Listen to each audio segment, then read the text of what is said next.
Haiku for the day. Things are looking good. Maybe too good for Biden. The press will help him. This is Gene, and you're listening to Dumbass Talking Politics. Hey, I hope everyone had a great holiday, a great Labor Day. I've got a lot to cover, so I'm not going to waste too much time now. Trump might be right again. So a while back, Trump announced, I think this was back in May, Trump announced that the recovery in the United States would, after the pandemic had died down, would be a V-shaped recovery. Now what that means is we would have a sharp decline followed by a rapid incline in the economy after the pandemic ends. In May, we were between 16 and 20% unemployment. There was no consumer confidence. Businesses were closing. The stock market had fallen almost 11,000 points. There's our drop. Now, I said, I don't know about a V shape. I thought maybe it'd be kind of a U. We'd start rising slowly. But 4 months later, Trump and a lot of economic forecasters believe the V-shaped recovery is indeed where we are heading, and we've already started going up. Home sales and consumer confidence has gone up. The stock market is about 1,000 points from the record levels with excitement of the development of new COVID vaccines. There is a bit of a correction happening in the stock market right now, but it's not heavy. It's actually more pharma is going up because of the COVID vaccines. Tech is actually dropping a little bit. Finally, the unemployment rate has dropped for 4 straight months. The job report for August came out last week, and there were 1.4 million new jobs created. This dropped the unemployment rate from 10.2% to 8.4%. And all of it was good news. According to the labor statistics, because I do want to read this is something that the Biden group is now beginning to argue with.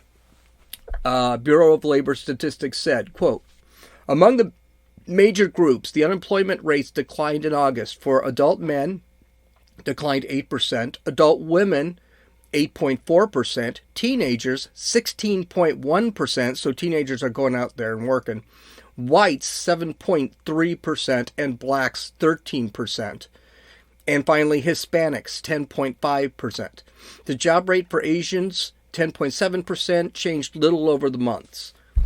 That's big news. That is really big news. Especially when you look at the drop for blacks and Hispanics, which they tend to be kind of in the lower range as far as work. They tend to be taking the lesser paying jobs. That dropping is absolutely huge. This is really bad news for Joe Biden. People already are not thrilled with his economic policies. In a poll released last week, 52% of the people trusted Trump with the economy, while only 40% trusted Sleepy Creepy Joe. Unfortunately for Trump, people just don't like Trump. Trump is down by like 9% in every other statistic, like handling of COVID and things like that. If Trump could just stop tweeting, everything would be up. But I think Biden is in trouble. Right now, his only selling point is the economy sucks, and it's because Trump jacked up the COVID pandemic, whatever that means. This is a complete bullshit reasoning, and most people do know it. The economy was awesome before the pandemic. We had 4.5% unemployment. Consumer confidence was at record highs. The stock market was at record levels. And we've been averaging over 3% GDP for all quarters except one outside of the quarter with the pandemic, which dropped our GDP about 10%. As far as the pandemic, no one buys that this was Trump's fault. It came from China, which, with the World Health Organization, ended up lying about its transmission, how it was transmitted. I mean, people didn't think it was person to person for 2 or 3 months. Trump closed travel between China and the United States before it was fashionable. Remember, Biden called Trump a xenophobe when he implemented the travel ban. We also handled the pandemic as well or better than most countries. We had several therapeutics. We have several therapeutics in test. and have about 20 different companies coming up with a vaccine, and that's literally 20 different companies. We also lead the world in testing and are open about our statistics. We're not lying like China is lying. Don't tell me China's only got 4,000 deaths because of this. That's insane. We also have created a huge federal reserve of ventilators and respirators and PPEs. We are actually selling ventilators and respirators to other countries who don't have enough. So, statistically, as far as deaths go, we're between 12th and 14th in the world. Don't forget, we have 350 million. And other countries like China, Iran, Russia, they're pretty much lying about their statistics. So we're probably a lot higher than that. We're probably down maybe 15, maybe even 16. But honestly, the COVID-19 pandemic is what's known as a black swan event. It's out of anyone's control. It's brand new. It's brand new trails that we're actually blazing here. Blaming Trump for this pandemic is like blaming him for Hurricane Laura destroying parts of Louisiana and Texas. I know the media does blame him, but the people don't buy that. That's just stuff that happens, and you deal with it as it comes. And it's a tough deal. If Trump can control his mouth and tweeting, and drop the unemployment another 2 points to below 6%, he will win the next election hands down. So September is going to be a very important month to see if we actually get our economy back. And it's going to be really hard for Biden, because the reality is the Obama Biden never got never really got the unemployment down below 6% at all. So if Trump can hang his hat on, hey, you know what? Yes, we had this pandemic. The unemployment, in this case, the higher would be the best. It got up to 20%, but we had such good policies for the last 4 years, the economy could handle it, and now we're back below 6%, when the Obama-Biden administration never had it down below 6.5%. I think they did actually have it down to a little under 6%. Then you can't blame him. He handled it the best he could. And by the way, just a little FYI, I don't want to hear about the 189,000 dead. It's a tragedy. It is a tragedy. But Fauci said back in March we could have up to 2 million dead this year, and we were nowhere near that. As far as I'm concerned, we handled that pretty well. Now, it may seem like I'm kind of rushing this, and I was, because I heard the press conference with Biden on Friday, and I was so disgusted with it, I wanted to talk about it. Sleepy Creepy Joe, well, it was more of a love fest than a press conference. The only thing they talked about was Orange Mad, Very Bad. That's it, nothing else. We're going to listen to a couple of clips from Biden's speech, because then you get kind of an idea of what he was talking about. He spent only about, 15, 20 minutes talking, and then he let the press ask him, quote, questions, end quote. But I just want to show you a couple of things. Here's the first clip. And the revelations about President Trump's disregard for our military and our veterans. Quite frankly, if what is written in the Atlantic is true, it's disgusting. And it affirms what most of us believe to be true. That Donald Trump is not fit to be the job of president, to be the commander-in-chief. The president reportedly said, and I emphasize reportedly said, that those who sign up to serve instead of doing something more lucrative are suckers. Let me be real clear. When my son was an assistant U.S. attorney and he volunteered to go to Kosovo while the war was going on as a civilian, he wasn't a sucker. When my son volunteered and joined the United States military as the Attorney General and went to Iraq for a year, won the Bronze Star and other commendations, he wasn't a sucker. The servicemen and women he served with, particularly those who did not come home, were not losers.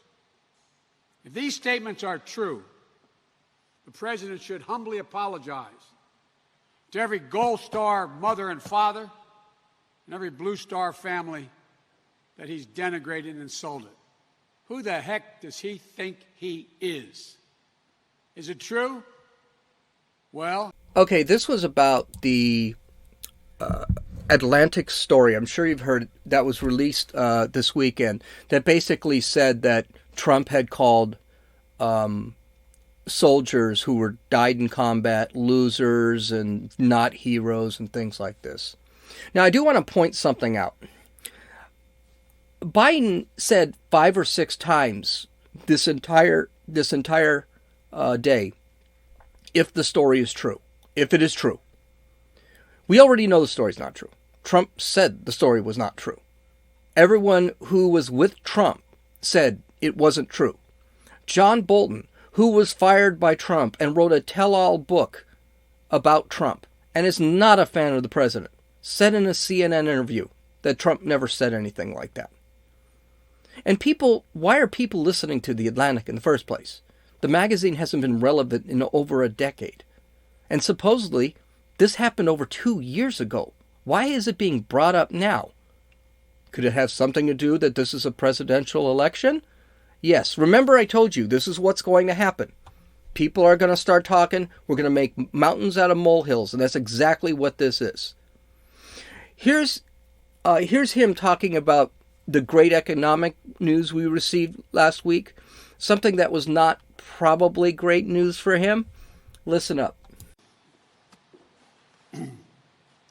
I'm grateful for everyone who found work again and found a glimmer of hope that brings them back from the edge. But there is real cause for concern as well. The pace of the job gains in August was slower than July, significantly slower than in May and June. More and more temporary layoffs are turning into permanent layoffs. 28 million people have filed for unemployment. And after 6 months in the pandemic, we're less than halfway back to where we were, with 11.5 million Americans not getting their jobs back. We're still down 720,000 manufacturing jobs. In fact, Donald Trump may be the only president in modern history to leave office with fewer jobs than when he took office. Do you notice everything is negative with the Democrats? Not that you've got a job back, but a glimmer of hope. People are still out of work. Nothing can be positive. Hey, newsflash. At one point we were at 20% unemployment 4 months ago. Trump's economic policies over the last 4 years helped to bring the economy under control even after we're still locked down. We're still locked down. But his economic policies was able to drop unemployment by over 10%. We're at 8.4% now. We were at 20% at one point. Now, what he also fails to talk about is that Democratic cities are actually the ones that want to keep the lockdowns. Red states like Florida and Texas never really locked down too much. Texas locked down a bit. Florida never locked down. And their unemployment never really went down. But New York, they locked down. California, we're still locked down. Maybe he should have some hope and say, hey, we're getting to the end of this. By the way, unemployment was not great under the Obama-Biden administration. At one point, unemployment was over 10%. Some economists say, when including those who would not go back into the workplace because they just quit looking for a job, unemployment was over 15%. If Trump, I'm going to say this again, if Trump drops unemployment below 2 more points, he will have lower unemployment than the Obama administration ever had. Remember, Obama, I think they dropped unemployment to about 6%. They might have snuck under 6%, 5.8%, 5.9%, but they never held it. They were always around 6.5% unemployment. I also want to point out that the employment numbers, in 4 months, we've employed more than anybody, any president before him. He's been breaking records with this pandemic, with the number of jobs created. Something like 10 million jobs were created. I'd have to look at the report to verify that, but those are all records. So yes, we lost 20 million, well, however many million jobs, but we are now gaining on jobs faster than we ever have under any administration. Let's listen to the next one. Failed presidency. When the crisis started, we all hoped for a few months of a shutdown would be followed by a rapid economic turnaround. No one thought they'd lose their job for good or see small businesses shut down en masse. But that kind of recovery requires leadership. Leadership we didn't have and still don't have. And as a result, economists are starting to call this recession a K-shaped recession, which is a fancy phrase for what's wrong with everything about Trump's presidency. The K means those at the top are seeing things go up, and those in the middle and below are seeing things go down and get worse. It's no surprise, because at root of this is the fact that Trump has mismanaged the COVID crisis, and that's why it's a K-shaped pandemic. Old Joe's going to have to cite those economists, because I listen to economists all the time, and I listen to them on multiple news stations, liberal, conservative, whatever. I've never heard of a K-shaped recovery. I've never heard. Yes, some of the folks, like Amazon, is making money hand over fist. You know why? People can't leave their houses. They got to get stuff. So where they get it? They get it from Amazon so it can be delivered. So you do have businesses that are doing well in this economy, and the reason they're doing well in this economy is because people need to find other ways to get what they need. So him coming up with a K-shaped recovery, that's not what it's showing. And I just read you the Bureau of Labor Statistics reporting.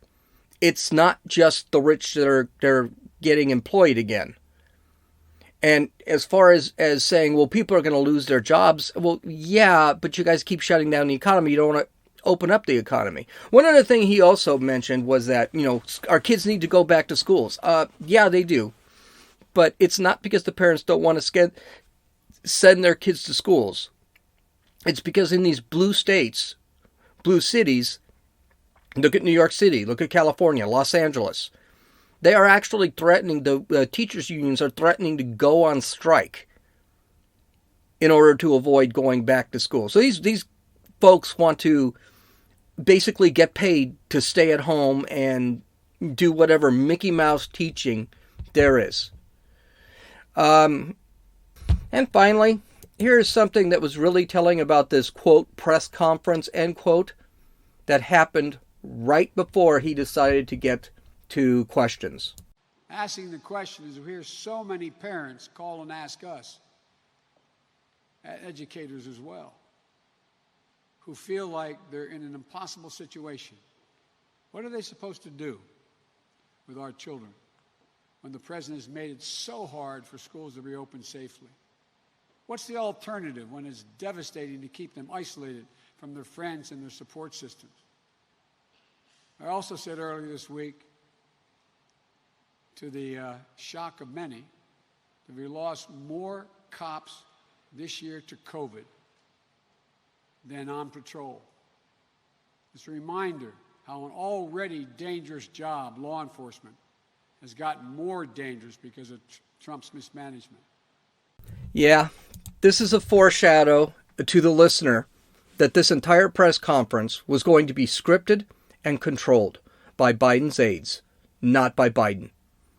Biden not only had the questions with him, he had the answers with him. He actually had the answers to the press conference, and he was reading them off a card. If you go to Dumbasses Talking Politics, I've got the whole 44-minute press conference, and you can actually look at the video. But you could see at a couple of times, He actually had the questions in the wrong order, and he had to shuffle his answers.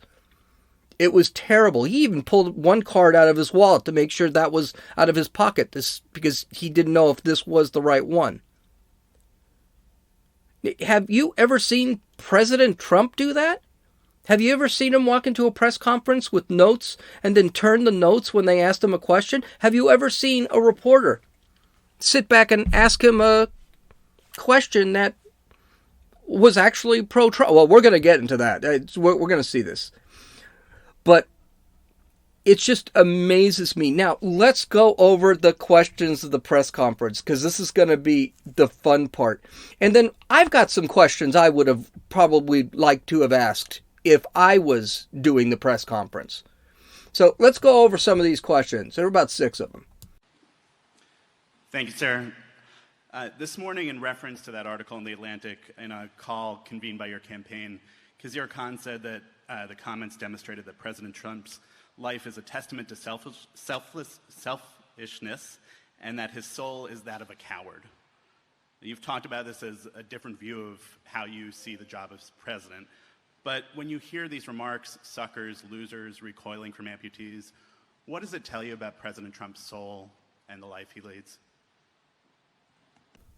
President Trump's soul? Are you kidding me? How about these for some questions?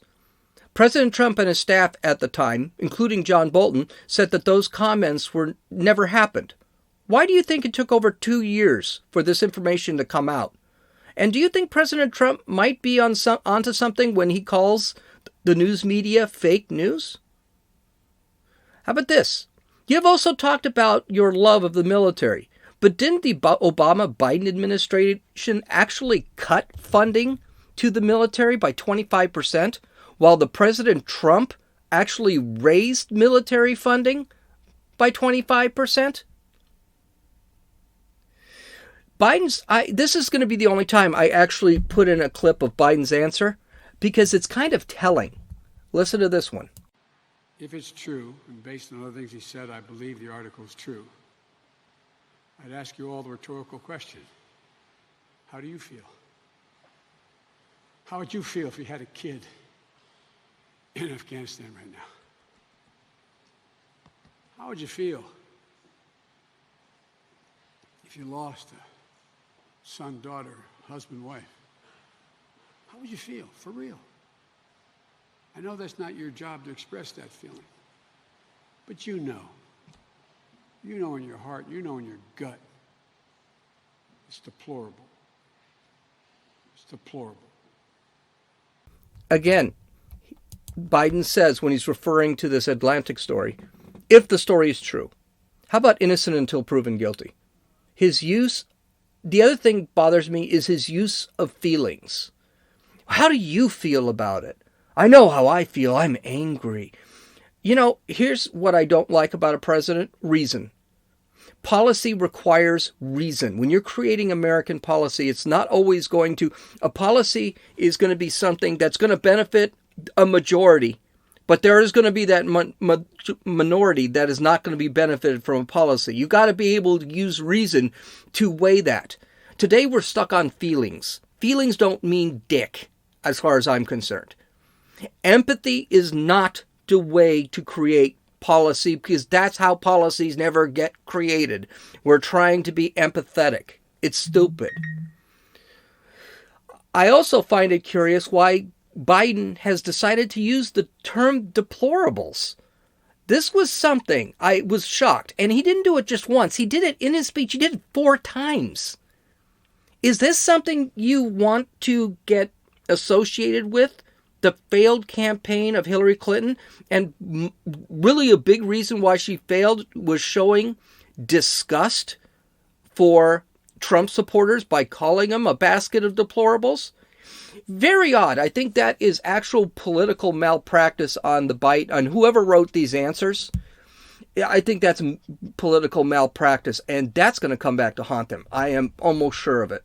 Next question. Sesky, on a somewhat related topic, what would you say to the supporters of the QAnon, the people who believe in that conspiracy, what they think is true about America, that there's sex trafficking and a conspiracy against President Trump. And what would you say to President Trump for not rejecting that conspiracy and the people who believe in it? Okay, for those who don't know, QAnon is a conservative religious organization. It's a conspiracy theorist group. They're very conservative. They're not right-wing radicals or anything weird like that, but they believe that the government has a bunch of corruption, and I think there are UFOs. I'd have to look it up. But when QAnon said that President Trump, this is what they said, President Trump was actually going out to clean the government up, which is what QAnon believes. Trump said, okay, great. He was asked about it at a press conference. He said, I don't know anything about him, but, I heard they liked me, and that was it. And that's Trump. If you like Trump, he's going to like you back. And sometimes it matters what that group is. Sometimes it doesn't. But anyway, it's not like QAnon is a white supremacist group. They're not. They're just a group of fundamental religious people that have some kind of bizarre ideas. This is not even a story. That story lasted 15 minutes. But here's some questions I would like to ask about Biden and his association with certain groups. Here's some questions. Why have you not condemned Antifa? And there continues to be violence even though they are a cause of a lot of violence throughout the country, such as in Portland, Seattle. Here's another one. What do you think of the philosophy of Black Lives Matter, which includes the defunding of the police, the setting up of a Marxist government within the United States, and the eliminating of the nuclear family, as per their website? Do you condemn that? Do you condemn that? Why have you not named any of these groups in the DNC? So, yeah, I got some good questions here too. Do you think President Trump would have gotten those questions about not disavowing radical groups? Oh God, yes, he's gotten questions about that, even though he did disavow white socialists and white nationalists and the KKK. Here's the next question. Thank you, Mr. Vice President. Last night, President Trump mocked you for wearing a mask and said that this is a sign that you must have some, quote, big issues. He says this even though he knows that, according to scientists and public health officials, wearing masks saves lives. I wonder if you worry that this kind of language that comes from the President of the United States could deter some Americans who are tuning into him to not wear masks. I am so tired of hearing how he botched COVID-19. I mean, it's so old, and no one believes that. So here's the question I would have asked Joe Biden. I don't even have a lot of questions about him. You said that President Trump had done a bad job during the COVID-19 pandemic. Exactly what would you have done differently? That's what I would have asked. Because I'm tired of hearing him say how bad Trump did, but he has no solutions. And the solutions he does have on his website, Trump did long before he added that information to his website. Here's the next question. You knew this was going to be coming. Could I just ask quickly about Attorney General William Barr saying on CNN this week, he said that his assessment right now is that China poses the most aggressive threat to U.S. elections, even more than Iran or Russia. Do you believe him? Is that also your understanding based on the intelligence briefings that you have received? Russia. I swear to God, these guys just never give up. So here's some questions I would have asked. Vice President Biden, explain your son's, Hunter's, involvement in Burisma Energy Company that brought his law firm several $100 million. And were you involved in him being on the board of directors of Burisma, even though he had no knowledge of energy or Ukrainian politics or didn't even speak the language? Second question I would have asked, has Hunter ever been on Air Force Two while you traveled to China? Did you have any influence on Hunter's business dealings in China where he brought back millions of dollars of business? The answer is yes, he did fly on Air Force Two. I just wanted to see if he was lying. Another question. You say that intelligence sources say that Russia is the biggest threat. Who are those sources? And finally, the big question, China has the second largest economy in the world and now has the largest navy in the world. Russia has the economy the size of Texas. How is it that Russia is really the largest threat? The whole Russia thing is just getting so bloody old. And there is kind of another question I would have there, because I don't think oh no, I've got that. I think I've got that question later on. So let's just get to the next clip. Sir, it's been a couple of weeks now since you announced Senator Harris as your running mate, and we haven't seen her out very much, including yesterday in Kenosha. Why is that, and what role do you see her playing in the final? She's been on the road. She's out herself. The role is that, just like when Barack and I campaigned, we tried to cover as much territory as we could, and both of us out campaigning. She is an incredibly competent candidate. She is doing a great job. There will be times when we're together, but there's a lot of territory to cover. I talk with her almost every day. I speak with her. We work together, and I have great confidence in her. There's nothing about not campaigning together. It's about being able to cover more territory. And just as a second question, do you know when you will have another COVID test? Do you have any plan, any future testing coming up? Well, Oh, I have a deep place in my heart for Senator Kamala Harris, or whatever the hell she wants to be called. Here's what I would have. Do you think Senator Harris's relationship with San Francisco Mayor Willie Brown may become an issue during the campaign? And do you think it's appropriate? Do you think that her record as California Attorney General, which includes mass incarceration, hiding of evidence, and extending prison sentences, might be an issue on the campaign trail? During the primaries, when she was running, Harris insinuated you were a racist and said on mic she believed that you might have sexually harassed women and girls. What influence did this have on your decision to ask her to be your running mate? Why are they not asking these questions? These are serious questions. These are good questions. Okay, here's the next one. Thank you, sir. Let me ask you about another thing the president said last night. He once again suggested to his supporters that they should consider voting twice if they're in one of those states that can allow you to request an absentee ballot. Say, fill that out and then go try voting again in person. State officials have said it's a felony in some cases. Just curious what you make of it. This bullshit question is just pure and utter gaslighting.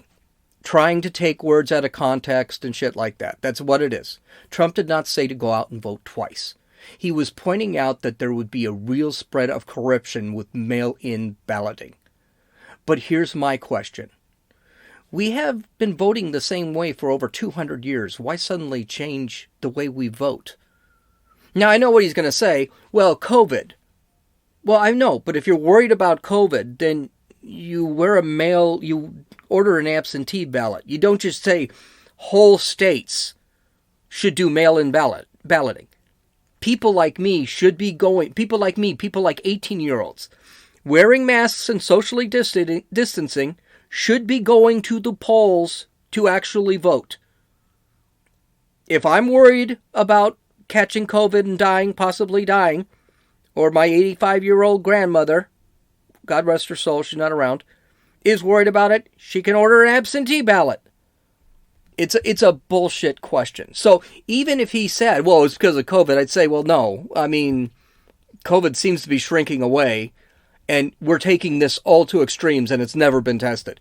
And in the places where it has been tested, like California, and ballot harvesting and all that other crap, it's proven to be pretty sketchy. And there has been corruption. But we don't talk about that. Okay, next question. Thank you, Mr. Vice President. If I could follow up on Ed's question about voting. We know the president has been attacking mail-in voting. He's even now suggesting his supporters vote twice. We also know that Russia has been trying to sow doubt about this system. Are you concerned at all that this messaging may be working, that your supporters may give up on voting by mail because they're concerned that it may be rigged? This is just a twisted question for three reasons. First off, you notice Trump attacks. It's the same thing. They talk Republicans pounce, things like this. Trump is not attacking mail-in voting. He's saying this is a bad idea. If saying something is a bad idea because it's corruption, that's not attacking. And again, Russia, Russia, Russia. Always got to bring up Russia. Got a great question about Russia in a second. And finally, the last part of that question, where she says, are you afraid that your supporters may not use mail-in voting and may think that this is not going to work? Because of Trump attacking, by the way. That they won't mail-in vote? How Trump is going to have anything to do with attacking voters who are mailing in, I don't know. This is a dog whistle. The reporter is actually saying, folks, you got to vote. That's a dog whistle for that. Now, how about this question? We're going back into the Russia thing. I said I wanted to bring this up earlier. What do you say about reports that Russia is going to try and influence the election towards Trump? But those same reports say that Iran and China are also trying to sway the election towards you, Joe Biden. Because all you hear about is on CNN is Russia. All you hear about on MSNBC is how Russia's trying to sway the election. Yeah, well, China is too, and so's Iran. You think China wants Trump? Trump, who is single-handedly killing their economy because all of the malfeasance they've been doing for the last couple of decades? Do you think they want tariffs? Do you think they want manufacturing being pulled out of China because Trump says you guys can't manufacture that stuff anymore? And do you think China or Iran doesn't want Biden in? Biden, the Obama-Biden administration, who gave them $150 billion in cash on pallets, signed them up to that pissant Iran nuclear deal. Now, Iran's economy is being choked off because of all of the sanctions that the Trump administration has put on top of them. And here's my question for you. You've heard all the... I'm done with the questions, but do you have any doubt why people don't trust the media? Would these same reporters treat Trump the same way? Would they give him the questions to allow Trump to start writing down the questions? And finally, does Biden at all seem like his answers were clear, articulate, that he sounded like he was even awake? And if you see the video, it's worse. You watch, he just has no energy in him. He looks like an old man. He definitely sounds like he's losing his mental faculties. And that's not because, I'm an ageist or anything. It's just he's old. I thank God Trump would only have another 4 years, because I wouldn't want to see him president after 4 years, because he sounds like he could be losing his mind a little bit. That's just what happens when you get over 70, close to 80 years old. Joe Biden will be 82 years old if he wins this election by the time he's finished his first run. He's on a teleprompter all the time, and he still screws it up. He's clumsy. He looks old. He looks tired. And you better believe these debates coming up, Trump is going to absolutely destroy him. And the first debate is going to be with Mike Wallace, a reporter from frickin' Fox News. So Biden is not going to get any love from Mike Wallace. He's just going to hit him with questions. And Mike Wallace is an outstanding interviewer. So I guess I did okay. I thought it was going to be a little longer. I tried to kind of get through it. So you can follow me on Twitter at RunninFool, RUNNINFEWL. You can download or listen to this podcast on Apple Podcasts, Podbean, Podcast Addict, Stitcher, and YouTube. You can visit my website at www.dumbassestalkingpolitics.com, where I have all my show notes. You can read the Bureau of Labor Statistics report. It's on the website. You can also go and watch the full interview of the full press conference with Joe Biden. Hope you guys have a great week. Talk to you later. This is Gene, and you've listened to Dumbasses Talking Politics.